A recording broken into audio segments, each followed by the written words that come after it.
சரி வாங்கடா இன்றைக்காவது போய் ரேபிஸ் ஊசி போட்டு வரலான்னு பார்த்தா ஒருத்தவங்க காலை பிடிச்சி கெஞ்சுறாங்க, ஒருத்தவங்க கையை பிடிச்சி கெஞ்சுறாங்க இன்ஜெக்ஷன் வேணும்னு சொல்லிட்டு. அதுக்கப்புறம் ஒரு வழியாக சரிடா வலிக்காது அப்படின்னு சொல்லிட்டு சமாதானப்படுத்தி அவர் மடியில் படுக்க வச்சா.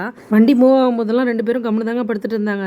ஆனால் வண்டி கொஞ்சம் டிராஃபிக்கில் நின்னா போதும், இந்த பக்கம் வேடிக்கை பார்க்குறது அந்த பக்கம் வேடிக்கை பார்க்குறது. இந்த வெள்ளை கூட சமத்து பிள்ளையாக தாங்க உட்காந்து வந்தா, இந்த வீரா தாங்க அங்கே பார்க்குறது இங்கே பார்க்குறதுன்னு சொல்லிட்டு ரொம்ப சேட்டங்க. சரின்ட்டு ஒரு வழியாக 2 பேரையும் சமாதானப்படுத்தி வேடிக்கை பார்க்க வச்சு ஹாஸ்பிட்டலுக்கு கூப்பிட்டு வந்தாச்சுங்க. நான் இந்த வாரம் திங்கக்கிழமை கூட வந்திருந்தேன் சைதாப்பேட்டை கவர்மெண்ட் வெட்டினரி ஹாஸ்பிட்டலுக்கு இன்ஜெக்ஷன் போடலான்னு சொல்லிட்டு.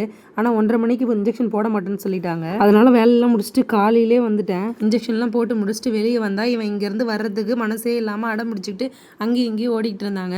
அப்புறம் சரி வாடா வண்டியில் போகலான்னு சொல்லிட்டா இந்த வண்டியில் தான் வருவாராம். பிடிக்க போனால் இந்த பக்கத்துலேருந்து அந்த பக்கம் தாவிட்டு செம்ம ஜாலியாக விளையாடிட்டு இருந்தான். அப்புறம் வெள்ளையை மட்டும் பிடிச்சி வண்டி உள்ள விட்டுட்டு சரி இவன் எங்கடா காணும்னு பார்த்தா வண்டி கடியில் போய் படுத்துட்டு இருக்காங்க. வாடா வாடான்னு கூப்பிட்டா கூட வரவே இல்லை. அதுக்கப்புறம் ஒரு வழியாக இவர் தான் போய் பிடிச்சி அப்புறம் வண்டி உள்ள விட்டாருங்க. அப்புறம் ஒரு டீ குடிக்க போகலான்னு இறங்கி போனால் இவன் என்னமோ வண்டி ஓட்ட போகிற மாதிரி டிரைவர் சீட்டில் உட்காந்துட்டாங்க. ஓகே பாய், நம்ம அடுத்த வீடியோவில் பார்க்கலாம்.